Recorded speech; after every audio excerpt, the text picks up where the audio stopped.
In The Hague, the International Criminal Court has issued arrest warrants for Israeli Prime Minister Benjamin Netanyahu and former Defense Minister Yoav Gallant for crimes against humanity and war crimes committed during Israel's assault on Gaza.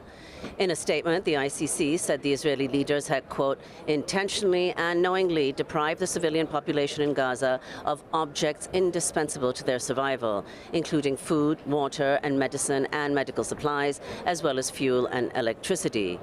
The ICC also issued an arrest warrant for Hamas military commander Mohammed Deif, though Israel's military claims it killed Deif in a July airstrike.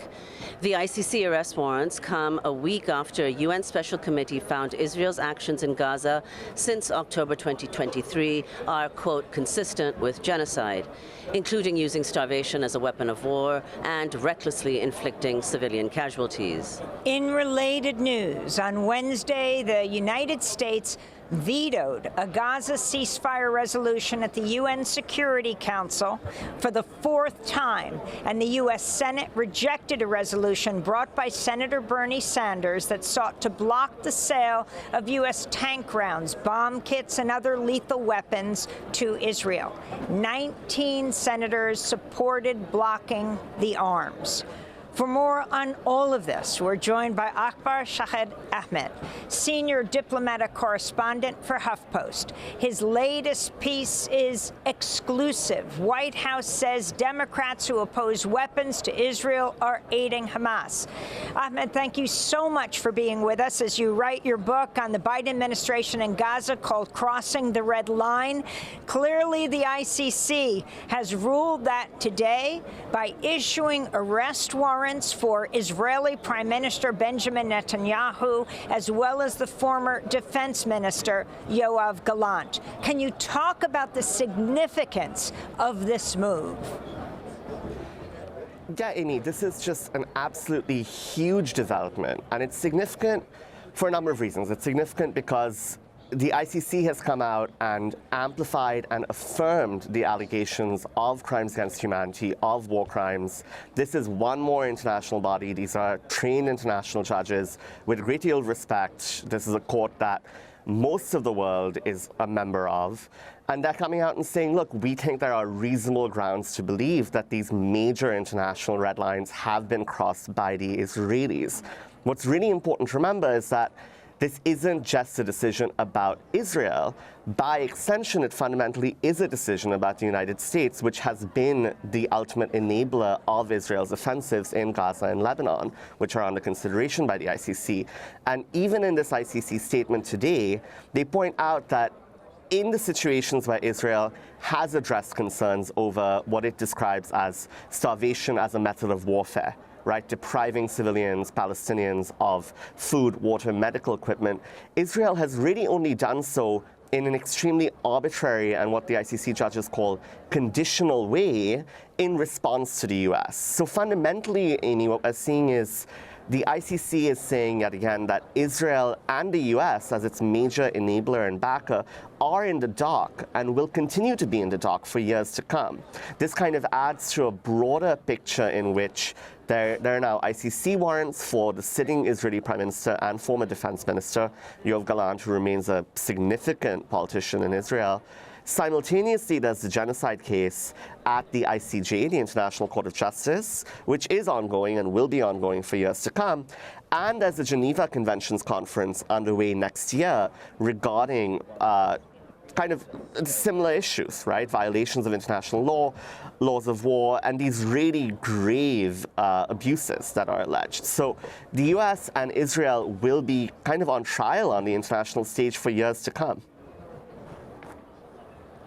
So, Akbar, would you say that this move is mostly a symbolic one? Because as you pointed out, of course, most countries are members of the International Criminal Court, but in this instance, perhaps most importantly, neither Israel nor the US are. Right, Nermeen. So, and that's something that the ICC judges did get into today, right? Because Israel said, look, the International Criminal Court doesn't have jurisdiction over us. That said, the state of Palestine is a member of the court, and that's where this becomes a relevant and interesting thing, because you've seen European nations recognize Palestine as a state. You've seen Palestine join the United Nations General Assembly over just last year. So, yes, while the US and Israel continue to reject international scrutiny by the ICC, by the ICJ of Israel's conduct in Gaza and the occupied West Bank and Lebanon, there's a growing international push to kind of challenge that. Right, and I think you will see the Biden administration and the incoming Trump administration assertively push back against the ICC. The Trump administration did actually target the ICC directly when President Trump was last in office, threatening to put sanctions on ICC officials. And we also know from reporting that the Israelis have spied on and threatened the ICC themselves, according to reporting by The Guardian. So yes, there will be increased pressure, but I think we're really in a place that no one thought we would be even a few months ago, right? I think even the prospect of the ICC prosecutor successfully getting these warrants issued, it was initially thought that would be quite quick. It's taken a long time. The fact that judges were able to issue those warrants suggests that even though it's an uphill battle to get this international scrutiny, there's a real determination and clear will. And we've seen a lot of states turn around and say over 13 months, right, since the October 7th attack by Hamas within Israel that did spark this current round of fighting, there have been calls to say we don't want this to escalate, right? The US's allies, Western countries have said, we want to resolve this. We don't want you on trial. Can the US and Israel please change course? And what you've seen is a defiance from Tel Aviv and from Washington to say, actually, no, we're continuing these wars. So that does take it to a different forum to kind of change the policy. And Akbar, could you also, while we're looking at the way in which international organizations, multilateral ones, are responding to this, what about the latest vote at the Security Council and the fact that the US blocked it for the fourth time, a ceasefire vote? It's really striking at this point, right, to see the Biden administration totally alone. And you see how this develops over the course of the war. Initially, the US was able to get Britain, even France kind of abstaining, standing with them. And now 13 months in, where conduct hasn't changed, and you still have daily strikes that are killing dozens, sometimes over 100 civilians. You have a mounting death toll of mostly women and children. The US is totally alone, where it's shielding Israel on the world stage diplomatically. And this is really important to see in the context of the Biden administration as an outlier, even among American presidents and administrations. When President Barack Obama was in office, after he was in the lame duck period that President Biden is in now, he actually did abstain at the United Nations Security Council and said, you know what, go ahead and pass a resolution that Israel doesn't like, because tacitly the US acknowledged there was a basis, there were credible grounds for that resolution, which in that instance was about Israeli settlement activity.